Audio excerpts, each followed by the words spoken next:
में कहीं एडमिटेड है, बट मैं आपको आपके माध्यम से कहूंगा कि इस परिस्थिति में डरने की जरूरत नहीं है। अभी डेफिनेटली हमको ध्यान रखना पड़ेगा, सतर्कता रखनी पड़ेगी। ये वायरस कोई नया नहीं है, वर्षों से ये वायरस है और खास करके ये विंटर सीजन में जब ठंडी होती है उस टाइम में इसके इन्फेक्शन के केसेस दिखने को मिलते हैं।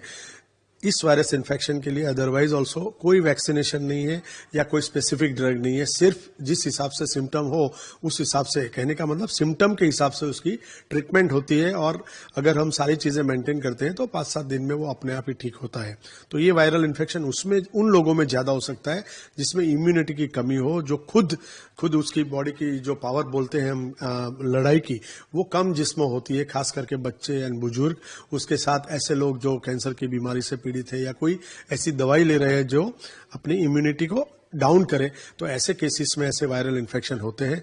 फिर से कहूंगा, अगर आपको फीवर आता है, आपको सर्दी खांसी उधरस है, तो उस परिस्थिति में आप बाहर न जाइए, अपने आप को आइसोलेट कीजिए। उसी हिसाब से आपको कहीं जाना है जहां पर बहुत ज्यादा लोग इकट्ठे होने वाले हैं तो बहुत ही ध्यान रखें। खांसी और हम जैसे बोलते हैं स्नीजिंग करते हैं, तो मुंह और नाक को अगर ढक के रखेंगे तो वो किसी और को भी हम स्प्रेड होने से बचा सकते हैं।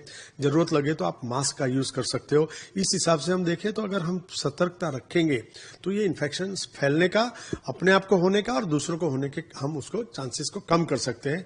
फिर से कहूंगा, डरने की बिल्कुल जरूरत नहीं है, बट हाँ, एक केस आया है तो हमको सतर्कता रखनी पड़ेगी। गवर्नमेंट जिस हिसाब से गाइडलाइन दे उस हिसाब से उसको हमको अगर स्ट्रिक्टली हम फॉलो करेंगे तो फिर डरने की बात नहीं रहेगी। अस्पताल में किस प्रकार की तैयारी हमारे पास पूरी व्यवस्था है, अनुभवी डॉक्टर्स है, वार्ड्स है, कोई चिंता करने की जरूरत नहीं है। बस ध्यान रखिए अपना, अपने बच्चों का, अपने बुजुर्गों का।